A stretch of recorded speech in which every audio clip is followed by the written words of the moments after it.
Hi, today I'd like to show you how to organize a spice cupboard.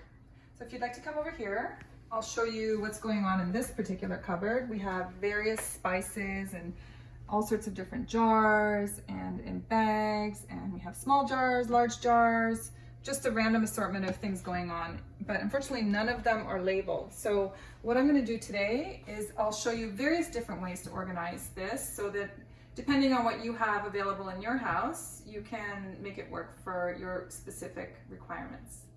One way that I really like to store spices is in drawers. If you happen to have an extra drawer in your kitchen, and even if you don't, maybe you could clear something out and make space for spices in drawers because it works really well, especially right beside the stove. So if you'd like to come over here, I'll show you what's going on in this particular drawer.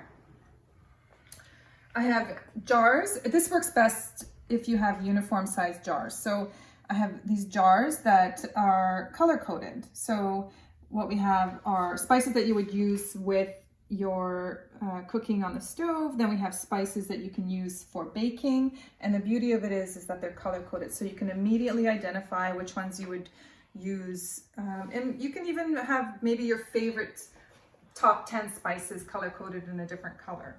And I also have spices here that already are in their own particular containers. I wouldn't move those into other containers. So if you have those and they fit nicely in there, wonderful.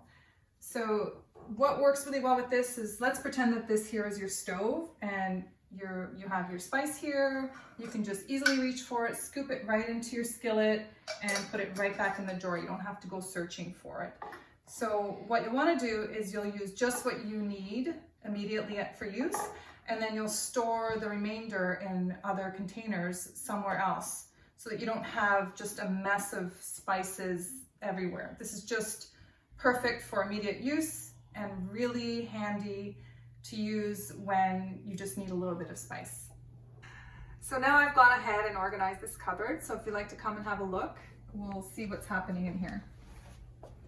So the jars in the center, they're empty, but they're just there for reference so that you can put all your little yellow bags of overflow of spices into those. And then you've got on the top, you've got the other jars that I just decided to keep the same jars that were already there because it's just a lot of work and a lot of expense to change them out.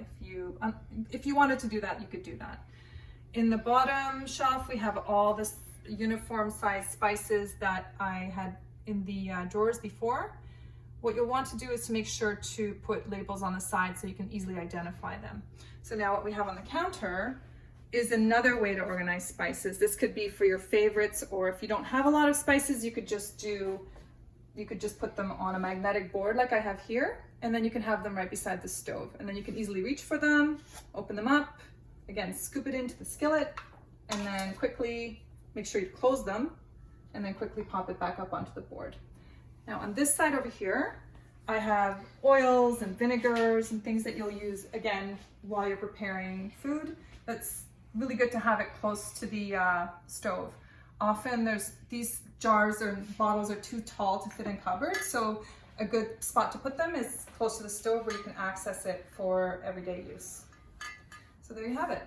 Those are some ways that you can organize your cupboards for your favorite spices and your overflow spices. I hope this helps.